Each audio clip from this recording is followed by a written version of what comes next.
All right, Entree Architect community, it's 4 p.m. Eastern, which means it's time for the Entree Architect Context and Clarity conversation for Friday, February 25th, 2022. It's the last Friday of the month, and that means something special here on Context and Clarity. We'll jump into that in just a minute.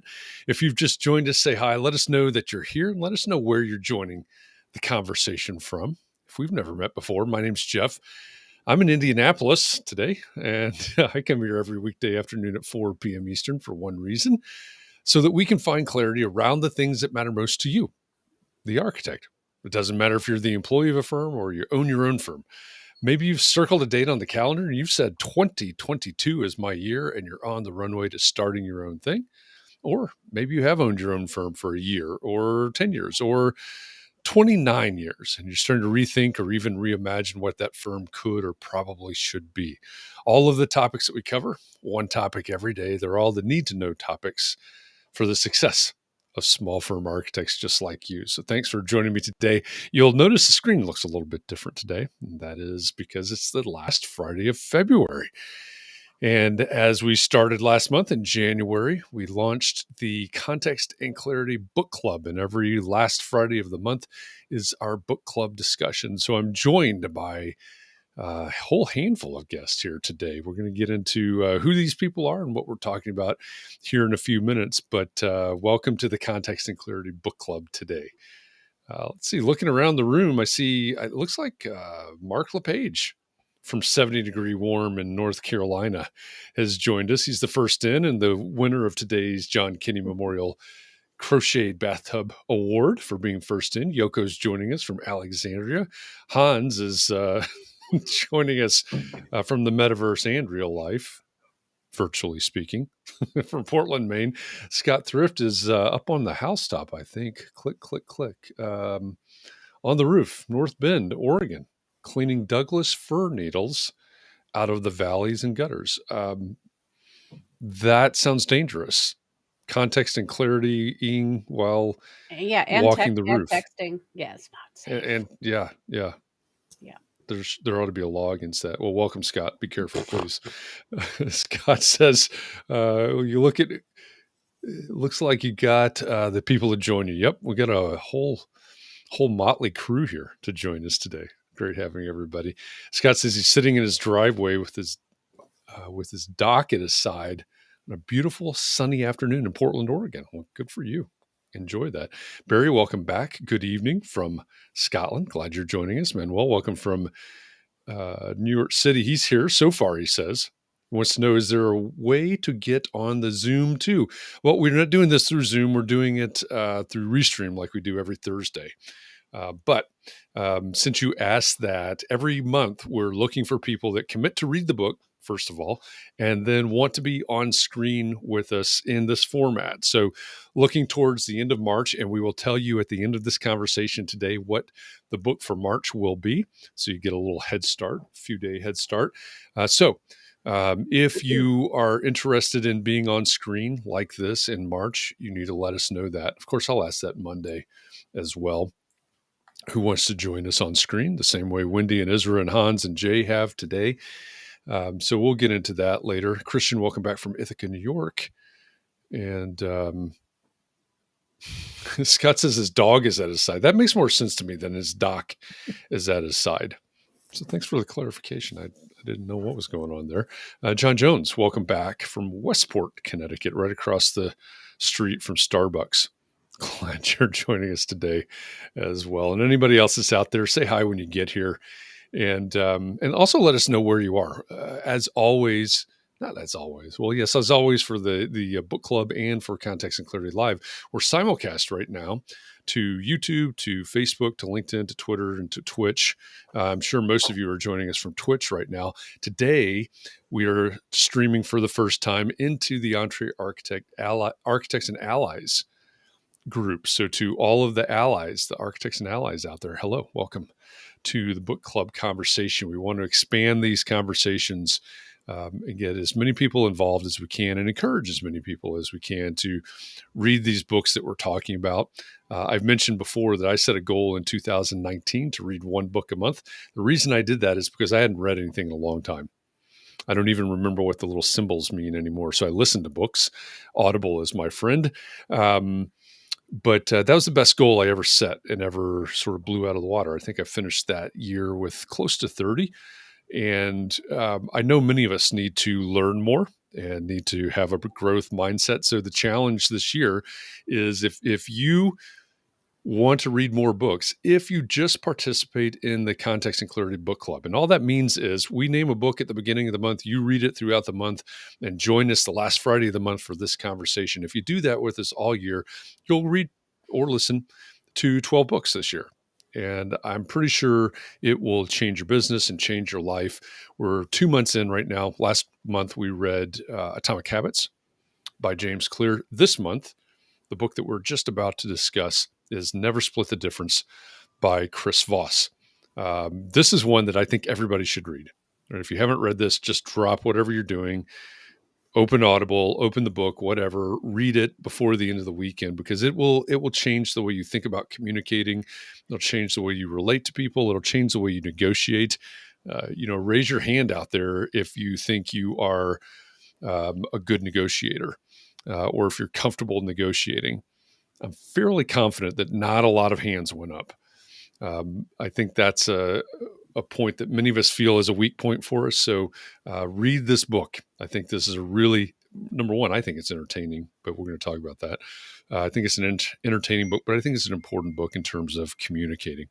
So that's what we'll discuss here right now. So again, if you're just joining us, say hi. Glad to have you here. Let us know that you're here, even if you're just listening in or multitasking, and let us know where you're joining from. If you're over on Facebook and you're commenting right now, you're typing into the comment section, but your comments are not showing up on the screen next to us, then go take the URL that's at the bottom left of the corner right now, chat.restream.io/FB, like Facebook, and type that into your browser. A couple of clicks later, you'll give Facebook permission to talk to Restream, and your comments should start showing up. The reason that that's happening to you right now is because you're joining from a closed Facebook group, and because of privacy policy, Facebook can't communicate with Restream unless you give it specific permission. So chat.restream.io/FB in your browser window will get you to the place you need to be. And I think it is 2 clicks later. You'll give permission and your comments will start showing up. But for everybody that's on LinkedIn and YouTube and Twitter and all of our friends on Twitch, the hundreds and hundreds of followers on Twitch, welcome to the Context and Clarity Book Club. All right. So like I said, I'm Jeff. You know my co-host, Catherine. Hi, Catherine. Hi, Jeff. Catherine's joining us from Massachusetts today. Just multitasking from Massachusetts. As people from Massachusetts too. It's multi-mass tasking. Okay. I'm not really, though. I was just, you said we could, but I know you didn't mean me. Well, if anybody sees Catherine over there writing, you know what she's doing. Or sketching, you know what, painting maybe. All 5 of us, besides you, well, I'm not playing the fiddle. All 5 of us are from the Northeast. We've really cornered the... This is like the backstage last night. I feel like an outsider. I'm in the Midwest. Everybody else is in the Northeast. Let me introduce who we have. Isra's looking around there. That's Isra Banks. She's in Boston. She's the founder of Trivac Architects. To her right on your screen and my screen is Wendy Brown. She's the founder of Wendy Brown Architects. Wendy, you're in Massachusetts as well. Where in Massachusetts are you? I am. I'm in Western Mass, almost to the New York border. All right. Yeah. So Western Mass. Yeah. I guess we like to read books in the Northeast. I don't know. That's we all ended up here. So stereotypical behavior for us. This is the Northeastern Readers Club today. I'm the guest from the Midwest. Let's see. Bottom left on your screen is Hans Bro. He's the founder and co-owner and principal architect at Project Co-op in Portland, Maine. And the bottom left-hand corner of your screen is Jay Caroli. He's the principal architect at Great Blue Heron Studio Architects. So welcome to all of you thanks for joining us for the book club today. And again, I'm gonna turn this this caption off here so our screen gets bigger. But again, if you're on Facebook and you are commenting, but your comments aren't showing up on the screen next to us, go to chat.restream.io/FB. It's in the bottom left of your screen for the next 3 seconds before I hide it. Chat.restream.io/FB. And that'll solve all the problems of your world. All of no them. guarantees. All of them. All right, there it goes. So, so thanks. Great to have all of you here on the screen, here in the studio with us, so to speak. And then for those of you out there in the audience, also thanks for joining us. Again, today we're talking about Never Split the Difference by Chris Voss. If you have questions and comments and you're in the studio audience, then please go ahead and comment, and we'll try to bring as many of your comments into the conversation as we can. And of course, we'll have this live conversation here on screen. First question, I guess, to ask, and again, I'm a big proponent of this book. I love this book, but for all of you that may or may not feel that way, what was your favorite part of, or maybe biggest takeaway from Never Split the Difference by Chris Voss? Well, I know for me, one of the biggest things was that one of the biggest outcomes you want to have out of a negotiation or a successful negotiation is a relationship affirming outcome. And that's actually one of the goals of negotiation, not just sort of getting sort of a quantitative what you get, really everyone walking feeling happy, like they are fully committed to the outcome and see you in a good light going forward too. Yeah, I was, again, if you haven't read the book, so Chris Voss, the author, is the former head hostage negotiator for the FBI. And so to me, it's super interesting to hear all these FBI type stories, which hopefully none of us are ever involved in. But then for him to relate it back to, buying a car or negotiating for a salary, things that we can identify with. And, to your point, Hans, I also enjoyed the learning about the evolution of, I don't know, you can call that negotiating theory, over the course of a lot of years. And what you were just describing was not the goal, right? Early in specifically hostage negotiations. But yeah, I think that I think that is a great takeaway, that it's not just about getting what we want. Anybody else? My big takeaway is that really it's about deep listening to other people. So some people were commenting on how it's fake, and what if the other person's fake and knows the same technique? But really, if you're just deeply listening to each other and trying to understand where each other is coming from and what you really want and what your worldview is, then it just makes for a better relationship, like Hans said. Yeah, I think my Mark says he's working hard to be empathetically tactical today. I think tactical empathy is the term that he uses in the book. And when he was talking about that active listening and how hard that actually is, right? We have to put effort into listening to other people and understanding other people. That's one reason I think this book is so important, is that it's not just about negotiating, but it's about listening to each other and communicating with each other. And yeah, both parties have to participate, certainly. I don't know if I have a specific takeaway, but I changed my mindset in a way, midway through the book, I guess. Was at first I was thinking, this is like they're tricking somebody, or they're, and then he started to get into the techniques more, and that made a little more sense. Also, I came away thinking, like, what exactly do I need to negotiate? I certainly don't need to negotiate hostages. But of course, now I can keep my eye out for those situations. So, For hostage situations? well, no, hopefully Yeah, not you're ready that. for that, Wendy. Yeah, maybe not quite that extreme, but So Wendy, I was gonna make a similar point. I think that I don't think I negotiate with my clients. It doesn't feel like a negotiation. Maybe, um, yeah.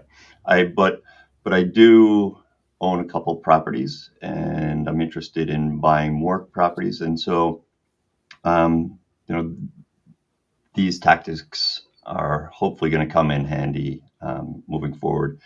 And then the maybe even a bigger takeaway is because it's winter break up here in the Northeast. My kids are home from school, and trying to be empathetically tactical with my kids is there's a lot of negotiations that go on day to day. Um, so that's my big takeaway is how to negotiate with my kids. Yeah, in terms of children negotiating with children, I often think of it as when the dishwasher's down and you walk into it by mistake and it really hurts your shin. You know what I mean? It's frustrating and hurts. That's the way I feel like it is if I'm just clashing with my kids because nobody's getting anywhere and it's just angry and that's the way I feel about it. But anyway, but if I try to understand where they're coming from, like it sounds like you feel like you don't have enough freedom. And it's like, yeah, I never get to do what I want. Well, what do you think is fair? What's a fair time for you to come home? So if I work on it like that, then we can work together on the issue she's having rather than me saying, I want you to come home and I don't want to come home. That goes nowhere, Yeah, for I example. think So, that's a really good point, Cap, and the book talks about that a lot. Is the whole working together on a solution. Chris Voss, when you're negotiating with someone, the counterpart, you sort of want them to, you want to clarify what you need and have them solve what you want and what you need to get out of the situation too. And vice versa, it's really data mining. What do they really need? And which they might not even be clear about in negotiation. So it is this sort of interesting working together to figure things out, which is, I think puts everyone in a really great mindset, a more empathetic mindset, rather than sort of a zero sum. I, I'm going to get as much as I can this, and you've got to lose somehow situation, which I hate right, negotiating with exactly. folks like that. Yeah. Yeah. That's one of my favorites, and maybe this is like pulling the curtain back. I don't know if any of you have gotten emails from me like this or had conversations, but one of my favorite parts is where he's essentially talking about let the other person, and Blair Enns, by the way, talks about this as well in Win Without Pitching manifesto, but the idea of letting or forcing the other people to talk as much as possible and thereby getting them to talk themselves into the solution that you're after. I guess you're working on this together, but so if you've ever sent me an email that's really long or started having a conversation that's really where you talk a lot and then my response is one sentence long, I'm channeling Chris Voss, and I I I like that because it, number one, it helps me understand or gets me closer to understanding what it is that you really want, because I don't think many of us are programmed to just come out and say, hey, this is exactly what I want. I was actually doing this yesterday. Somebody said, blah blah blah blah, and I just a one question, one sentence response that spurs them to talk more about what it is they're trying to achieve. Give me something to actually respond to. And I look at it from a couple of points of view. Number one, uh, you haven't given me enough to really respond to. You haven't really given me enough to give good advice on. Right? This wasn't necessarily a negotiation yesterday, and I don't want to waste my time going down some road that's not where you wanted to go anyway. So I really appreciate, from a communication standpoint, that idea of getting them to talk, and from the negotiation side, getting them to talk themselves into a direction that is closer to a solution. Manuel says he's the empathetically tactical with his kids. He's going to need to read the book many more times to do that. In our It works, house, we though. used to say we don't Yeah. negotiate with terrorists. It actually really does work, though, if you try to, because you're just trying to get to what is their issue that they are reacting, but strongly to. Yeah. So if you can kind of like hear them in that way, it really does help. Yeah, There was the this- Yeah, silence. and that's I feel like important to have a long-lasting agreement, right? I mean, you can't just come to like the fake yes that he talks about in the book, right? Right. You have to go through that process to get to a real yes where there's commitment. I feel like the silence, just waiting for the other person to be able to let them, give them the time to say more is pretty valuable. And also, it can work to kind of diffuse a situation too. I was recommending to a relative who was getting in a conflict type situation for a few days.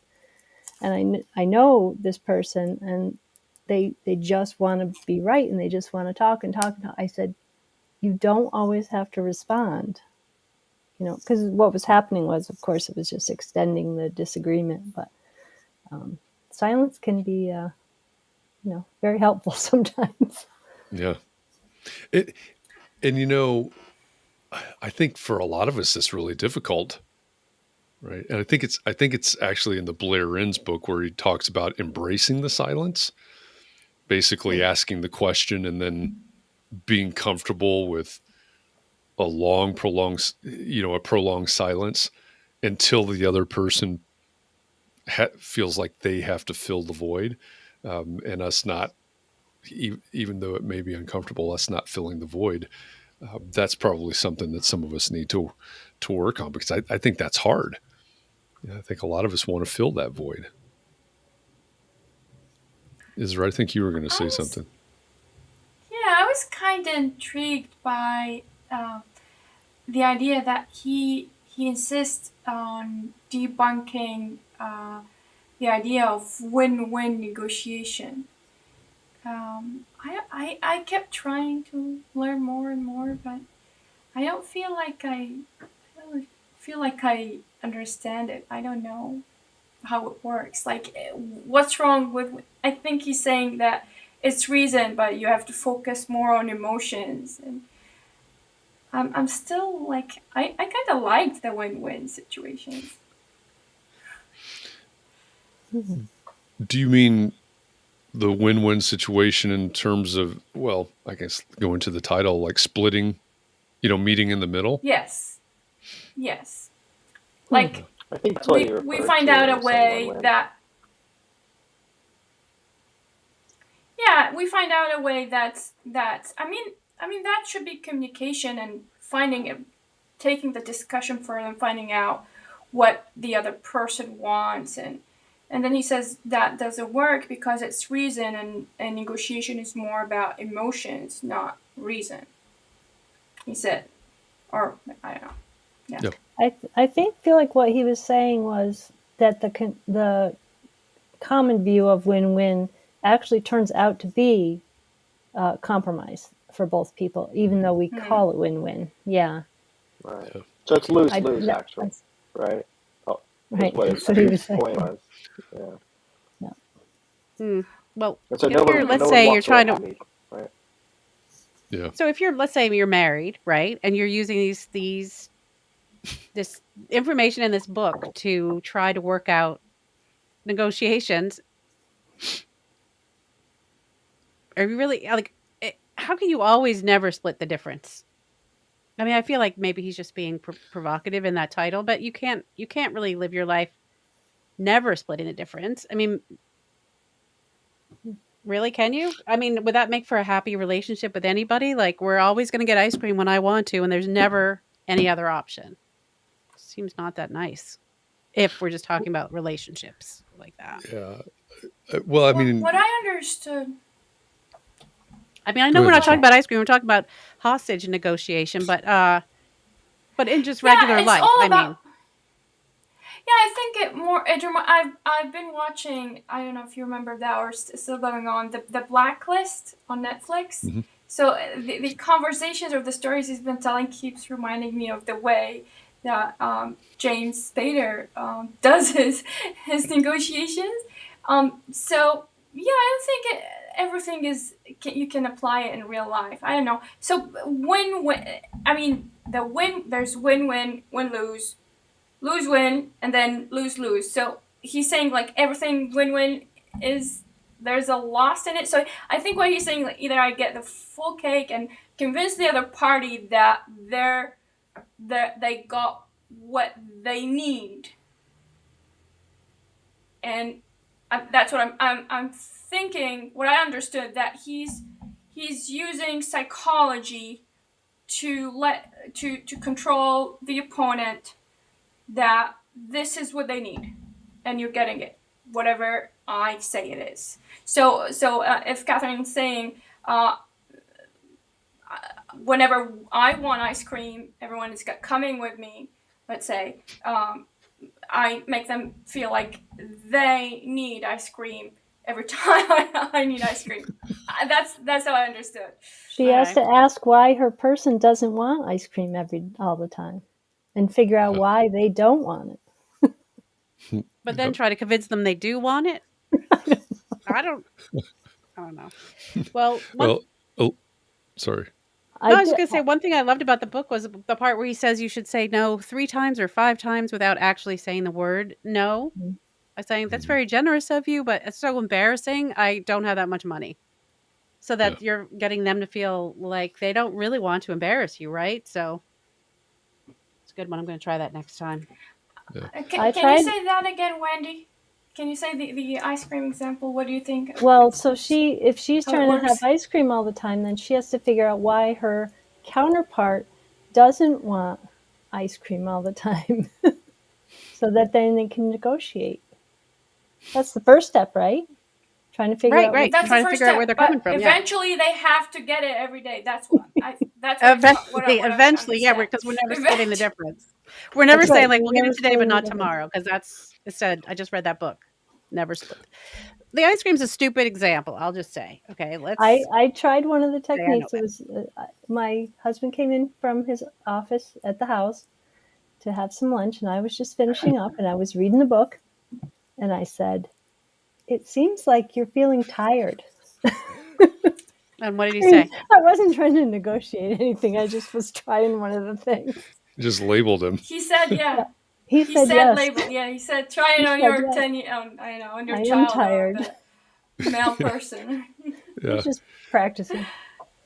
Elizabeth makes a good point. She says that Chris Voss goes over how to pre-think how much you're going to give up on your split. And of course, the never split the difference. Sure, that may be somewhat provocative, because in hostage negotiation, you can't. I think the example he says is, well, give us back 2 hostages and you keep 2 hostages, right? That doesn't work. Obviously, so, but Elizabeth is right. He does talk about having the plan, pre-planning.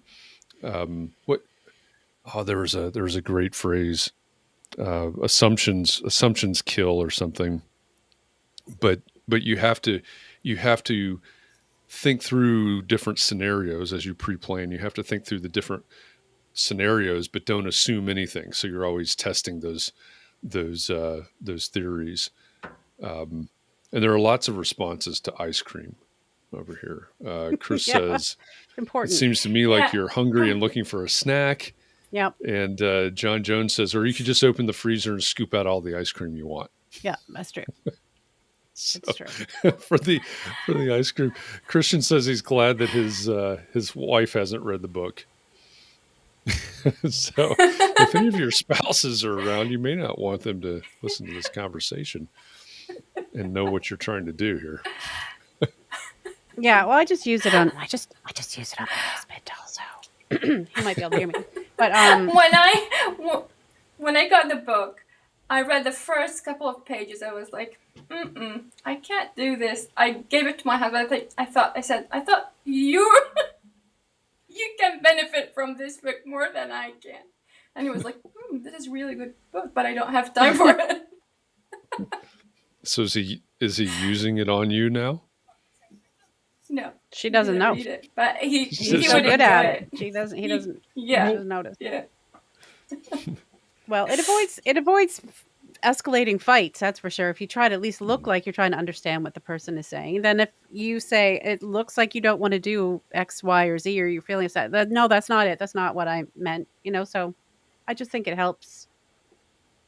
Like Wendy was saying, it's not really tricking anybody. It's just trying to pay attention to them and Well, hear and I them. think to Wendy's point earlier, with the relative that likes to be right, I guess is how you described it. And I've got some of those. Um, when Chris Voss is talking about negotiation, I don't remember exactly how he put it, but it was negotiation is communication with an outcome or something like that. And so it's not about arguing, right? It's about getting to some sort of outcome, getting to some sort of agreement, which, when you're dealing with people that always want to be right, that's really hard. But what's the outcome that we're after? I think that's important, right? There's a goal in mind, whatever that Hmm. is. But those people who always want to be right, because to be honest, I would like to always be right. Um, But but I are feel you? like I'm okay with being wrong sometimes, and being wrong's okay. But the person who always wants to be right, they probably, if you try to understand them, they're probably afraid of looking foolish or afraid of not getting what they want in whatever way, or Well, so here's So an interesting story about that. This same person, the same relative, about 25 to 30 years ago, I knew I was about to be in a tricky conversation with them. And I said to myself, how am I going to get through this? Now, granted, I'm not even sure this book was written, but I said, I need to totally immerse myself in what that person is thinking so that this person needs to be able to feel safe talking to me, and that I'm not going to be attacking them, and that I'm not going to be accusing them, or, they need to be in a safe place so that we can have a normal conversation. And this other friend of mine she was not looking forward. She was worried for me. And we had about a 20 minute discussion, and it was amazing and very successful and so weird. I mean, I was deep in the empathy there. In fact, so for me, I'm thinking, I'm reading the book in tactical empathy.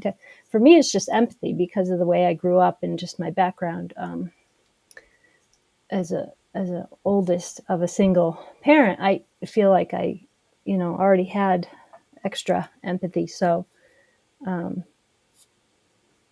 John Jones was asking about a success story, and it's not as a result of the book, but I felt myself going back to that moment where I knew I had to have a difficult conversation, and the best preparation I could do was get into that person's point of view and help them feel safe. So I was seeing that in the book. I was like, Yeah, oh yeah, that's what happened during that time, I think that's a really great way to put it. That safe space, because that is at the heart of it, right? If we're going to argue, right, this isn't going anywhere. But if we're going to have that place, and the mirroring and the labeling and all those techniques that he explains are kind of setting that up. Maria says that she understood that it's not necessarily convincing, but allowing the other person to convince themselves that what they are asking for is not needed or excessive. And I think that is actually a good summary of what of what he's talking about. There's another one. Mark says one of Stephen Covey's 7 habits of highly effective people is, quote, seek first to understand, then to be understood. It's a similar idea to tactical empathy. Oh, And that's interesting. I wonder if that's where it came from. I did read that book a long time ago. That helped well, me in yeah, that and I think Yes, that relates to conversation. what yes. you're I love exactly that what you're book. saying. Yeah, Yes. yeah. Yeah. also it's Yeah. similar I think there's stuff a as, lot of. oh, sorry, Esther, go ahead. Go ahead, Catherine. I I was just going to say it's I think also we're in that saying the book. same thing. No, I don't think so, because it was in that book, How to Make Friends and Influence People, too, I think. Yes, Dale Carnegie. That's what I was But gonna say. you were going to say? And I Wow. think that book resonates. Yes, I knew you were gonna say that because you recommended that book to me, and I probably read it and listened to it like 3 times. I feel that How to Win Friends and Influence People resonates with me more than Never Split the Difference. I don't. I think Maybe it's the that same needs to be a thing. future book club book. Probably the same. That would be good. Yeah. Yeah, I didn't read The main that. take I have Yeah, but from that Catherine book did was just recommend make that sure you book. say, It's a great book. is like make sure you say everyone's name. You keep saying that person's name, right? Yeah. To win friends and influence people. I feel like if you follow it, Yeah, it's but like, hi Lee, hi Jeff, hi Catherine. Just I don't I know. felt really I good do and need friendly club. toward you when you used my name just that once. So You felt good, know, yeah. but It's yeah, Maybe or we're- maybe it's scene. Maybe it does. No, I don't know. I agree, because I think he uses more. I mean, we don't have to talk about that book, but in that book, he's more on everyday experiences where most of us haven't negotiated for hostages. Or one of the just really striking scenes in the book was when he was talking about how they were not paying close enough attention to this hostage and what he was actually saying, and what they realized later, after he just, I won't even repeat it, but violently killed this woman, was that he wanted to be dead. He was hoping that they were going to shoot him, and they hadn't even read his whole note. And so they didn't realize that he wasn't interested in getting anything except for dead, so he's willing to kill people, which they didn't realize. But anyway, so the mistake there being that they didn't really pay close attention to what they wanted. Maybe that's where my memory of some version of Assumption Kills came from, because they assumed that they knew, and they weren't. Right, Like you that said, they weren't paying nobody attention. had ever killed a hostage on a deadline before. Yeah. Scott says he's getting his mom and dad's house ready to put on the market, and this book is proving itself invaluable in his negotiations, primarily with his perfectionist father. So glad we could help with that, I guess. Mm-hmm. Rod says the book makes a good point that the person across the table from you is not the adversary, but the situation is the adversary, and you are actually a partner with the person across the table to reach a solution. I think that's a really good point. And that gets to that communication with an outcome. We're going to get to this together. There's a solution that we're after, not just, butting heads or cutting hostages in half, or however you split the difference. Seems very a difficult. quote from the Blacklist. Yes, I watched yesterday. He was telling his, I don't know if she's, I don't know. I don't want to burn the movie at the show, but he was telling his probably mentee, there are no sides, only players, and that word was pretty powerful and made a lot of sense with Chris Voss's book. Now I'm going to watch The Blacklist in a whole new light, because It is amazing. I'm obsessed, like and I don't watch TV that much, but that's the only show I record. Let's see. Mark says it's interesting that the panel loves Carnegie and Covey's take, but is resisting Voss. Same idea coming from different perspectives. It's not about hostages. It's about finding a solution that works for everyone. It's not about everyone getting what they want. Yeah. No, I get that. And I am obsessed with Chris Voss, as we revealed today on Clubhouse. I'm not really obsessed with him. I'm just mesmerized by him. So I'm not against Chris Voss. I just think that the different takes kind of seem more accessible to our own lives, because we're not, because of the hostage thing. It's a very interesting book, though, in that way. And just imagining your life trying to get people's loved ones back to them. Just, geez, you think we have a stressful job? Well, what I would recommend, and this is obviously beyond the book, but, and I've said this a few times probably this week, I'm doing my best this year to channel Chris Voss. I know you keep saying that, but how can you give me like 5 examples of how you do that besides your voice? 5 examples? The late night DJ voice. Besides your voice. Well, Catherine, Yeah. here's how it goes. Okay, 4 examples, because that's one example. Well, anytime something comes up, it's with a client or a prospective client, or I don't know that I have used it much around the house, so to speak, but basically anytime I have to come to some agreement or work something out with anybody, I am literally going, okay, what would Chris Voss do? How would he handle this solution? Mhm. So we bought our daughter we have a newish now driver in the house, and so we went out and bought her a used car. Okay, how would Chris Voss negotiate for this used car, which in my mind is one of the worst experiences on earth? How when I'm recently when I was negotiating, so to speak, or getting ready to pitch a fee for a new client. Okay, how would Chris Voss go into this situation? In this fee negotiation, if there was going to be any. So it's just that. I mean, it's all situational.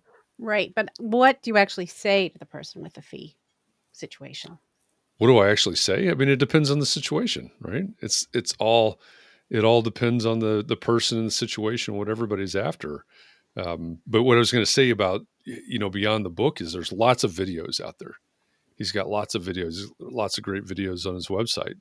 So when I'm going into that situation, if I need to refresh my memory, I'll Google or I'll go to his website or something. I'll look up a video and watch a few minutes of a video. And, as Elizabeth was saying earlier, I'll put my game plan together and try to work out all the scenarios.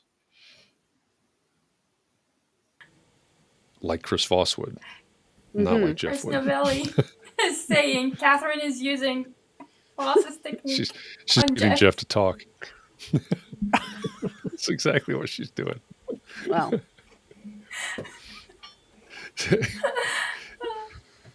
because I read the book. Who was it? She did. At 2 times speed. What? 1.8 actually. Okay.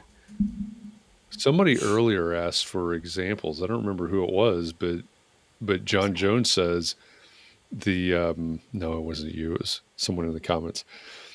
John Jones says one of his best friends worked with Chris Voss to rescue his brother. That was actually in the book, I think wasn't that was in the book. Yeah, wasn't it?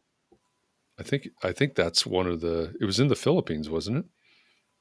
Which one was that? Where the guy, like the brother, just talked to without asking for any reciprocity? Was that the example? Where he just wanted to know, like, how do I know he's still alive or something? Was that the one?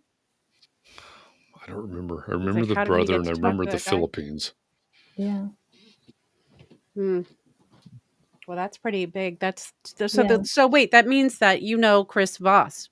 You have two degrees of separation from Chris Voss, so you could maybe set up In a Kevin Bacon sort of way.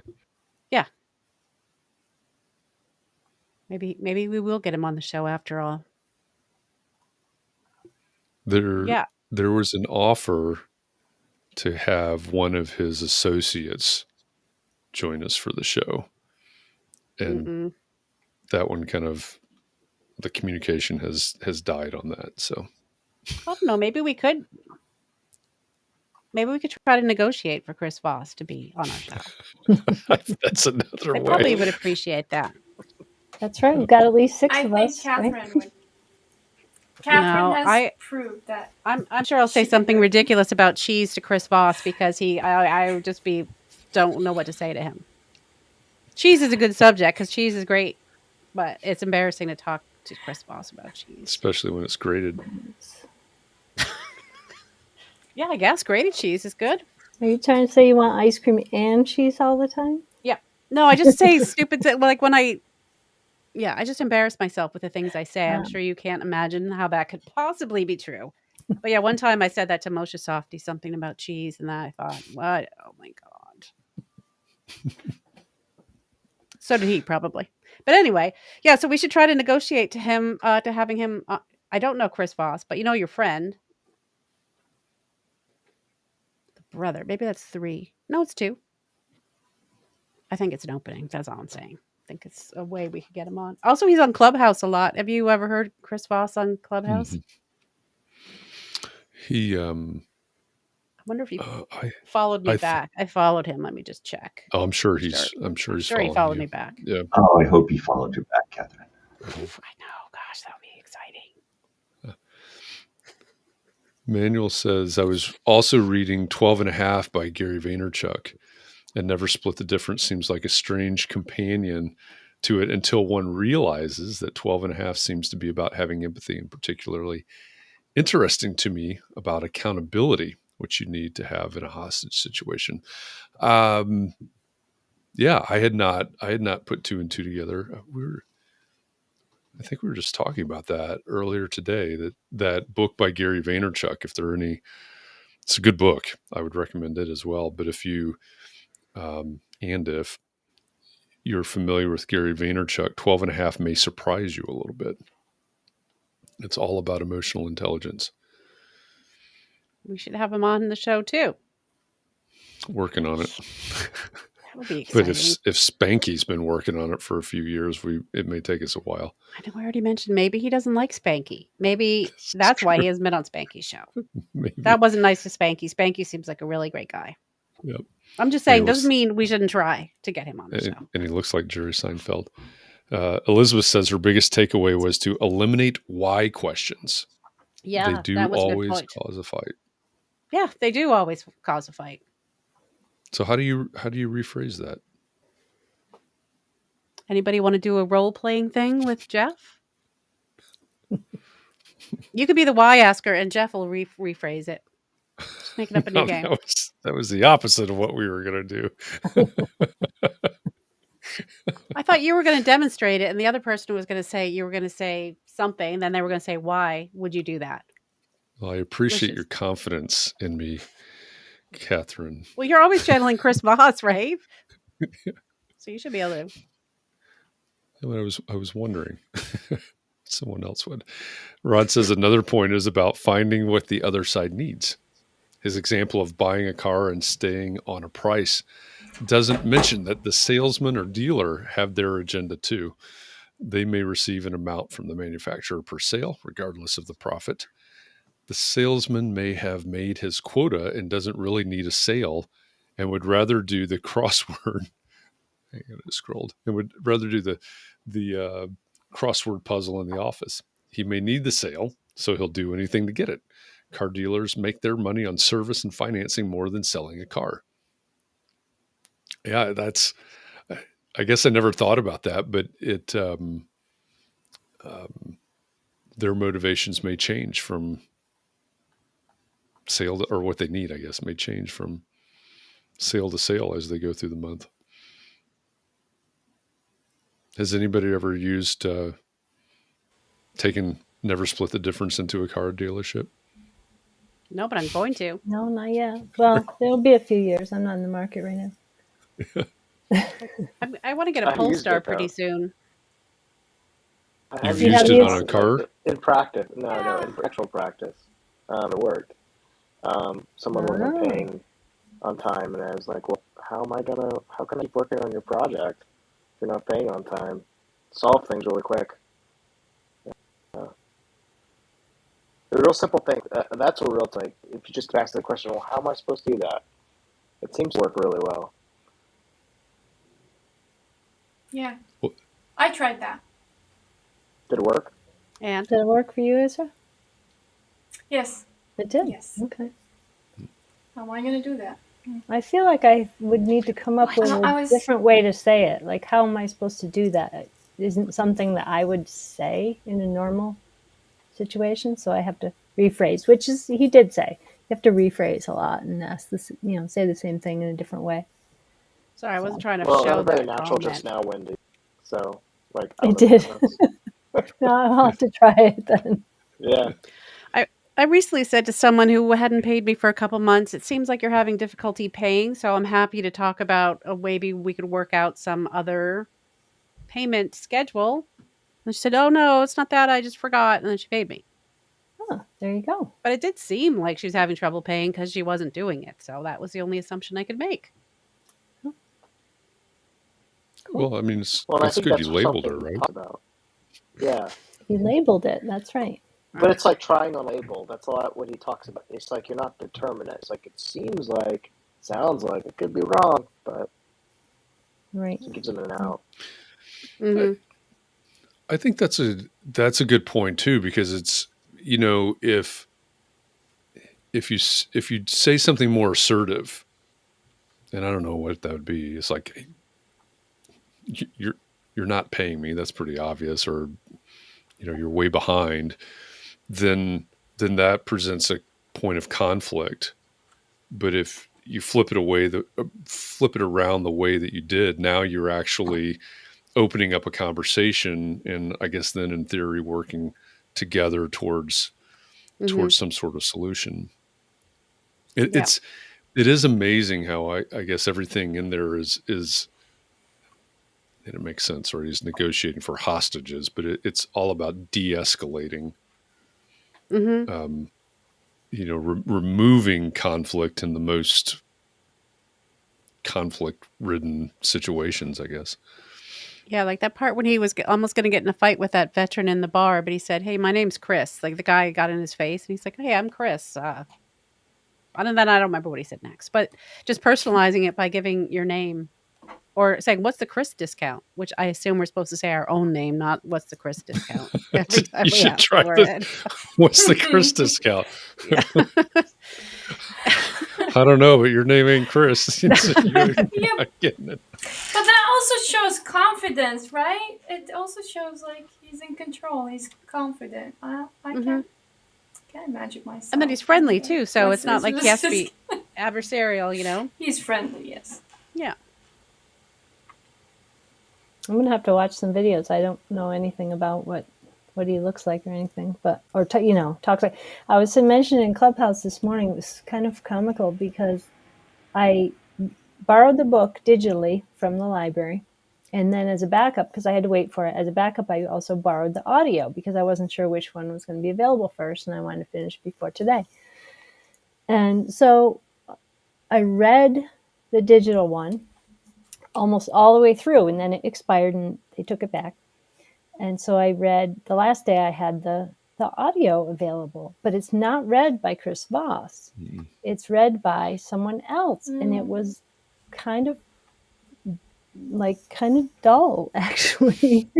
And I was like thinking to myself, well, I guess that the voice in my head was a lot more interesting or animated or something. And apologies to Michael Kramer, but I just don't think his heart was in it. Yeah. His heart wasn't in it. I think you should read that again, Michael. Really feel it. Yeah. Yeah. Read the whole thing. Yeah.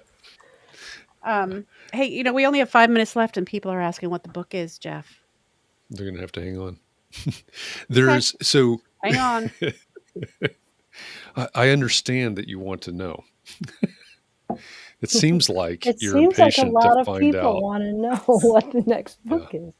Yeah, and we're going to tell you in a few minutes. It's understandable. That is understandable. There's a video out there, and I think I've seen a couple different versions of it, mainly of him speaking at an event. And I don't remember who the audience is, but they're great applications of what he's talking about for professionals. And the one that sticks out in my mind is a situation where someone has come to you and, maybe they've talked to other architects. There are certainly other architects out there, of course. And he uses this way, and I don't remember if it's an anchoring technique. I don't remember how he described it, but basically you're asking the people why they came to you. Well, why did you call me? A pretty innocent question, right? And then they talk about it, they tell you, and then you turn around and use that back on them, right? But I think that's a really important lesson for everybody, that provides professional services, design services, et cetera, is they came to you for a reason. They're telling you what they value about you. And so you need to use that in your proposal, however you're getting to a number with them. And I think that's a really practical application for this audience is using that kind of technique. And I don't remember what it would be called in the book, but there are a couple of videos at least out there about that. Now we're getting cat comments, which is great. the middle row is the cat row. Catherine, where's your cats? I don't know. I started looking around for a cat because one crawled up on Hans, and then one crawled up on Wendy. Mine came up. She's hard to see because she's black, so she just blends. No, that means there's a glitch in the matrix. Yeah, I don't know. He's probably hanging out in the joist space somewhere. He likes to be up in the electrical In the rafters. wires. I thought Hans was a raccoon at first, and I was going to yell, "Look out, Hans!" A raccoon. There's a raccoon. I thought you were a big nature guy, Jay. That doesn't look that much like a raccoon.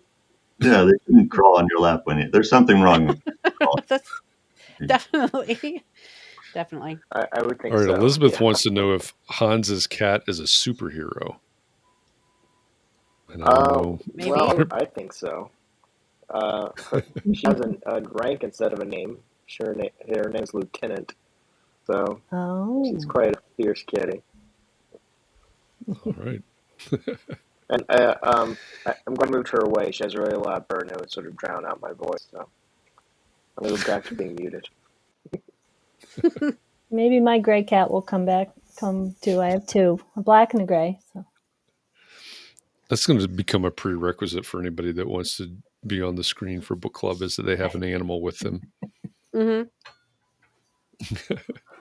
Well, all right. I know I know we're almost at the top of the hour. Rod says the master class is much more involved than the audiobook. Yeah, that master class, I've heard great things about it. It's definitely on my bucket list. So when I have more time, I'm going to do the master class, certainly. Oh, you have to, because like the way he's so smooth, he just sits there and he's just like not really that concerned with the outcome, seemingly. Yeah. I don't care if you kill those hostages. Hey, I'm Chris. In the late night DJ voice. FM DJ voice. FM, I guess right? the AM DJs were high pitched, scratchy. Yeah, they things. were. Yeah. All right, we're at the top of the hour. Before we lose everybody here, two things. Next week on Context and Clarity Live, our guest will be Pascal Sablon. I've looked this up. I've got my facts straight now. Pascal Sablon will be our guest for Context and Clarity Live next week. She is the president-elect of NOMA, National Organization of Minority Architects. She is a senior associate at Adjay Associates Architects, so David Adjay. She is the creator of the Say It Loud expeditions. You'll have to Google those. And the founder and executive director of Beyond the Built Environment. She is a very interesting person, very accomplished at a relatively young age, saying that as a fairly old guy. This is going to be a really interesting conversation next week. And so, as always, I will post tomorrow morning about Pascal. I'll give you in the comments, I'll give you a little bit of background that you can click on and check her out. And then let me know what you want to talk about next week. So that's our Saturday morning tradition.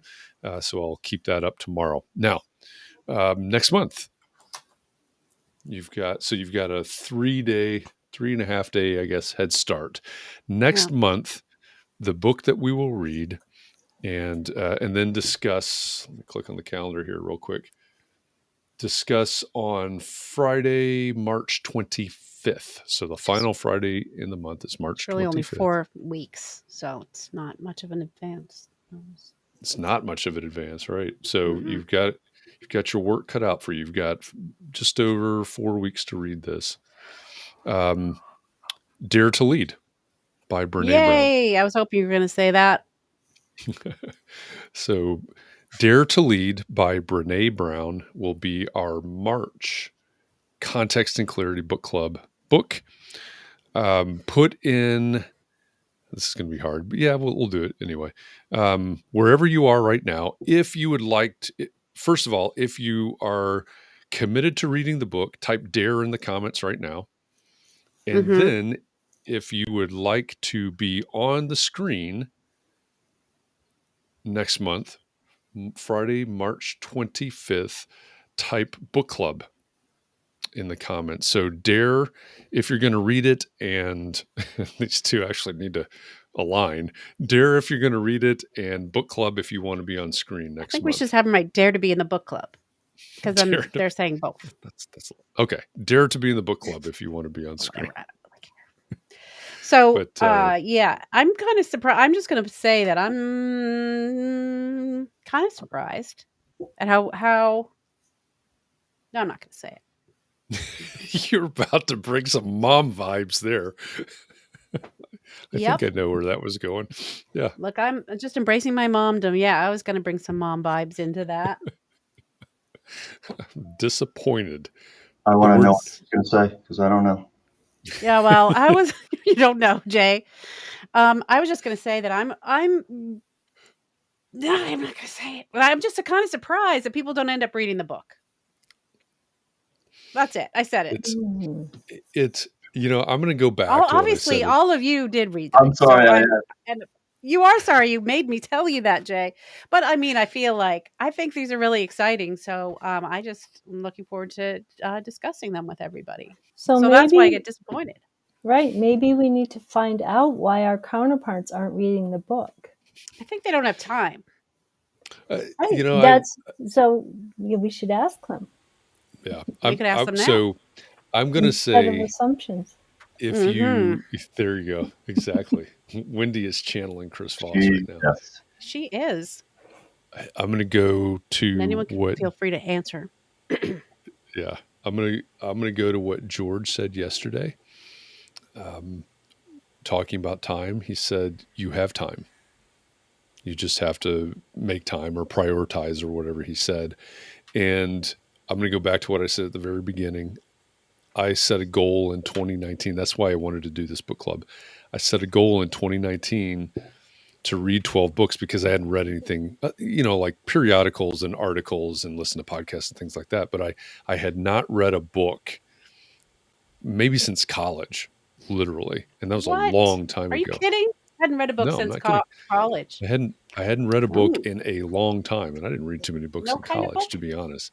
Yeah. You haven't read any kind of book, not even like novels. No. So I set that goal, and like I said, by the end of the year, I basically went, okay, reading this book is good. I'm actually enjoying this. I'm learning things. And by the end of the year, and again, I don't read books. I listen to books. But by the end of the year, I was up to, I think I was on my 30th. And it's the best thing I ever did. So whatever it's time, it's whatever the reason is, I would say find a reason to read the books, because these are good books. They're important books. They're books that will help you in your business, that could help you in your life. And I think you'll find that if you read them, that Hans is type dare, that you're actually going to benefit quite a bit from them. So that's my plea, I suppose. Well, the reason I'm surprised, Jeff, is not because I was judging you for not reading, but because I considered you be like the Mr. Book guy, because you're always talking about books. Well, so I'm just surprised. That was just the new Jeff, the new 2020 Jeff Eccles, which is when I met you. It was like 30 in 2019, and that's 3 years ago, right? Right. So there's a lot of books between now and then. Yeah. Yep. That's my new TikTok effort is going to be talking about books. I don't know. I don't know about that one. But anyway, good. I'm looking forward to hearing you talk about books on TikTok. Wait and see. Okay. And also, I didn't mean to say that I just really enjoyed talking to all of you about the book today and the people in the Catherine comments. wants you to So read books. just read the book so we can play the game, which is talking about the book. Yeah, Jeff, I had a time period where I didn't read books for a while, which I really did. Turns out I really missed. And then my kids, I would wait for them at the bus stop. They're in their 20s now, but when I'd wait for them at the bus stop, I decided to read. And that got me back in. Even I was just Yeah. reading 5-10 Yeah. minutes at a time, but Mm. I realized how much I missed it. And Yeah. I mean, so Catherine, you asked not any kind of books. Yeah, I read like kids' books, 2 kids. There you go. Those are books. But to your point, Wendy, I replaced it with podcasts. Mm. And so I was consuming other things, but not reading books. And so it was that conscious effort to actually get back to a volume, an actual work. And that's why the goal. And for me, I was traveling a lot at that point. So I was on an airplane or in a car, and you can listen all the time When and take you notes. when you hear the book again, do you remember where you were? Like, do you remember that you were standing at the gate last time you heard that book? Oh yeah, yeah. Yeah. Those Funny how that associations are happens. pretty strong. Yeah. Happens to Yep. me with projects, which I know I've mentioned before, but if I'm listening to a book while I'm drafting or designing a project, Mhm. then when I present the project, I think of that book. There's a lot of research on multi-sensory, what do they call it? Like multi-sensory memory. Mm. So if you're studying for something, how many different senses can you involve at the same time? Hmm. Because that's just multiple triggers Oh, that's a to good that idea. memory. Mm-hmm. Can you exercise and do it at the same time? I just looked and I read 30 books last year. But How'd you find that out, Jay? On Audible. Okay. And something I read in the last day or two was talking about this. Some people say that they zone out when they're listening, and what the research is saying, it doesn't matter. You'll still take in a good amount of that information. Really? Wow. That's I find that maybe reassuring, but when I start to zone out, I turn it off because I'm worried. I listen to it very actively. On Audible, I use it looks like a bookmark, but it's called something else. But basically, where you can bookmark it, and then I take notes too while I'm listening, which can get interesting when you're I driving. listen when I'm driving, so I don't usually take notes, but I will give Siri a note while I'm driving. Lucky you, your Siri pays attention and is helpful.